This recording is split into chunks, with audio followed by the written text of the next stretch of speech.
Well, after losing to Newcastle in a very controversial way on the mercy of VAR, that is, Arteta has gone ahead and obviously told us that he is bashing VAR after the loss of Newcastle at St. James's Park. Then the goalkeeper, that is David Raya of Arsenal, he has come out and obviously also had something to say about the bash that his manager has gone ahead to obviously throw at the PGML that obviously ran the VAR and the referees of the entire Premier League. Welcome to Rokani Media Football. How are you guys and where are you watching us from? I go by the names of Rokani David. We are done with the match day live, so with the match reaction, and then I found this story very important before I drop the player ratings in the morning, as you guys are really waiting to obviously see them run onto your screen. So let's see close to 200 likes. Smash on this video as you tell me your thoughts about the VAR that Mikel Arteta has gone ahead to bash and call out after the game. And we thank God for the gift of life. It's now the 5th of November and the speed at which this year is really moving is really huge and huge and huge. So let's take it off to where we've gone ahead to find it. Starting off with Mikel Arteta having a say about the result that Arsenal's gone ahead, obviously, to really get as a loss at the St. James's Park. Arteta's gone ahead to say, we have to talk about the result because you have to talk about how they help this goal stand up. And it's incredible. I feel embarrassed, but I have to be the one now coming here to try to defend the club and please ask for help because it's an absolute disgrace that this goal is allowed. It's an absolute disgrace because it's not a goal for many reasons. It's not a goal for more than one reason. At least it's not a goal. And there is too much at stake here. We put in so much effort and so it's difficult to compete at this level. And it's an absolute disgrace. Again, I feel embarrassed. I've been more than 20 years in this country, and this is nowhere near the level to describe this as the best league in the world. I'm sorry. So, as I told you at the beginning of the match reaction, as well going to the live section and obviously watch it, I told you that this is an absolute joke. Very, very, very, very, very, very bad call that was made by the referees. And it is coming in like they're all favoring the side of Man City to obviously go on and obviously take, because City take cheap decisions away. And Arteta is feeling embarrassed and is ridiculing the VAR. Do you know why? Because it's a game that if it ended in a draw 0-0, every manager would have gone at home very happy. Trust me, you know. But in a way to lose that game with such a goal, it's really very embarrassing. And if at all you're a fan of Arsenal, a manager of Arsenal, a player of Arsenal, you would have liked Newcastle to win with not such a goal. That is it. You'd have wanted them to win with a better shot, with a better strike at goal, not how they went ahead to obviously win like that. It is really abysmal that VAR is obviously doing that at the expense of other teams, because the teams put in a lot, you know. I looked at how Declan Rice ran the field of play, Saliba, you know, though also Arsenal lacked a little bit of a cutting edge because of the absence of Jesus and Odegaard, but you really understand that it was a gift to the side of Newcastle. A goal that had close to 3 checks, you know, you can't tell me that it ticks all the boxes to obviously become as a valid goal. It's not, and for I back Mikel Arteta. And there are those people like the fans of Man United who are really jubilating. Like for me, I support Man United, but I'm not jubilating about what Arsenal's going to have to go through because I don't want it to happen to Man United. When you're playing against Man City, it happened. They gave away a cheap penalty. I really believe Rasmus Højlund had to pull Rodri, but was Rodri in the position of really hitting that ball? No. Harry Maguire was ahead to hold Erling Haaland with the crosses coming in through, and that is not given as a penalty, you know. Even today, I've seen a goal of Scott McTominay ruled out, you understand, and VAR just says that it's a subjective call and the referee needs to obviously go ahead and obviously look at the side monitor. So it's really ridiculous what VAR is doing. And if I told you a United fan outside there, a Liverpool fan, Chelsea fan, Spurs fan celebrating Arsenal being robbed in broad daylight, don't come to us complaining that VAR is going to hate to cheat you when the same thing happens to your team. I support Man United. I've seen us being robbed. Against Brighton, if that goal of Gordon stands, that means even the goal of Man United versus Brighton would have gone ahead to stood. That was Mashoylan really scored. I saw Manchester United being robbed when Garnacho went in for a shot at goal and it hit the hand of Christian Romero and it was knocked into what we call a natural position, and the referee said it's a corner. I've seen lots of decisions, but even United went ahead to survive a penalty when you're playing against Wolverhampton Wanderers at the game that opened up the season. So I want us to be objective. Let's be balanced and take this to where it deserves to be, and let's not drive it into the sided area. Let's flip the coin both sides, and obviously to it that we end this, because these people need to be called out. These are stupid decisions. If at all a human like me can obviously understand that, how can a person who's going to hate to obviously do very merry freeing lessons not come out and obviously understand such a call? Then Arteta went ahead to obviously put up this and said on the fact the Newcastle goal was checked for 3 times takes, that makes it even worse. Makes it look even worse. It makes it even worse. You just need to see one image.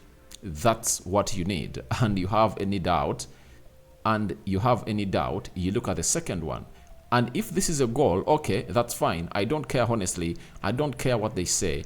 It's the outcome. It's too late. Whatever they say, it's too late. I don't want to be in the hands of people. So, I know where this rage of Mikel Arteta is coming in from. Having been unbeaten this season, and if the game stays at 0-0, you never know, Arsenal would have gone ahead to craft out a chance and obviously score the winner. But you are losing on the mercy of VAR. VAR is helping your opponent to obviously get an advantage over you. That is really, really boardroom made. That decision was really boardroom made, and I think VAR, because they went ahead to obviously launch a program that runs on TV where they obviously come in through and obviously play the conversations between the referee in the VAR booth with the referee who is officiating the game. I think they just want to obviously give it a hype and obviously come and have a reason to talk about, it's going to be the hugest highlight of the week, and they have to come out and obviously talk about it, and they're going to release the voices such that they trend also. Now, they're also trying to make a business, yet what they contribute to the game is just not even 10%, because this is something vivid, and it's era. People know what the rules say, Arteta is really right on what he's really complaining about. Then David Raya also came out and really had the following to say. He said, "We are all frustrated. My point of view is I saw the ball going out of play. I think it is a foul on Gabriel Magalhaes. Joelinton pushes him on the back, and the decision was it wasn't a foul. I don't think it was supposed to go that way. And in my point, it was offside.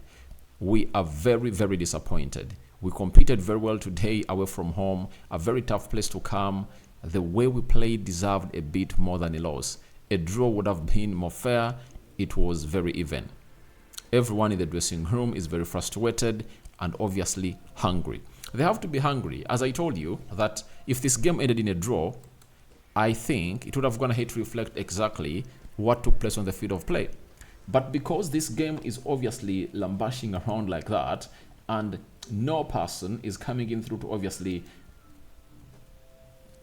come out to make a correct decision like a referee, then that's why we are finding all this. And it puts us into a decision that everyone doesn't even need to be really looking at. So the VAR is obviously shit.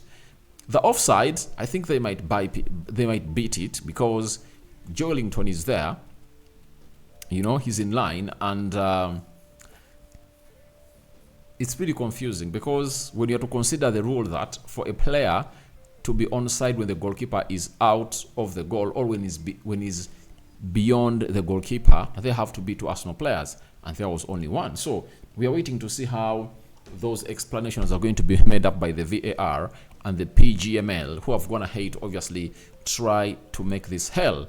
So David Raya also, he's answerable, by the way, for not having met that ball. How does he miss out on that cross? That is it, because it was near him. Against Manchester City, he missed out on that cross and Haaland missed out on the header. This time around, he missed out a cross and Arsenal had to concede. So he also has lots of things to answer. He's answerable to that cross that comes in through and just gives it green light to go.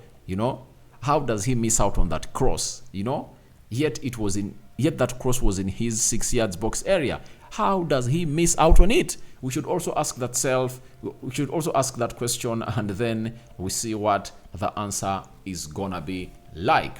Then lastly, Arteta was asked about if an apology from the Premier League would be of any use. Do you know what Arteta said? I have to stand here now and explain. And we lost 3 points today, guys. You don't know what that means. It's too hard. This league, it's too hard. There is too much at stake. It's embarrassing. And for this, I give Mikel all what he wants, because he is right.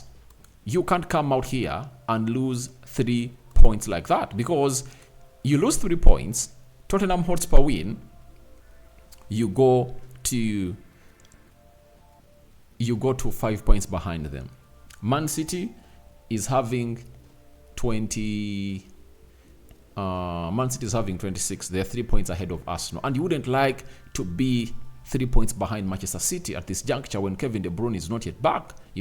Because Kevin De Bruyne might determine their performances in the next very many games to come out. So I think Arteta is really right. He has gone ahead to hit the nail on its top that nothing here is obviously going to be into the good books of accounts for the team of Arsenal, because you don't want to be 5 points behind Tottenham Hotspur. When you look at the fixtures of Spurs are really coming up, you obviously understand that it was a chance for Arsenal also to obviously close in on Tottenham Hotspur. When you go to Spurs and the games they're going to play on Monday, they are obviously playing Chelsea. That is it. They're hosting Chelsea at their stadium. Then after that, they host Wolverhampton Wanderers. When they return, they have to host Aston Villa. They have to play Man City. They have to play West Ham. They have to play Newcastle. You see all those fixtures. Aston Villa, not an easy game for Tottenham. Man City, not an easy game for Tottenham. West Ham, not an easy game. And Newcastle is also not an easy game. So this is where Arteta bases his argument from, because if you want to obviously be in that ilk to win those games, you really need to do the needful. And for Arsenal, they're hosting Burnley, and wait and see what's going to happen. So it's really bad that VAR is obviously disturbing and destroying the game, and Arteta has come out and obviously bashed them out. So guys, your thoughts on Arteta bashing VAR after Newcastle's are welcome in the comment section below. What do you make about David Raya? Don't you think he's the orchestrator of all this? He comes out, and when he comes out, he misses out onto that cross to obviously hit it. So what do you make about it? I sign out for now. See you later. May the living to God bless you abundantly, the Muslims. Barakallahu fikum. Rokani David is my name. Good night to those going to bed, and good morning to those that are really awake. See you later. Ciao, ciao.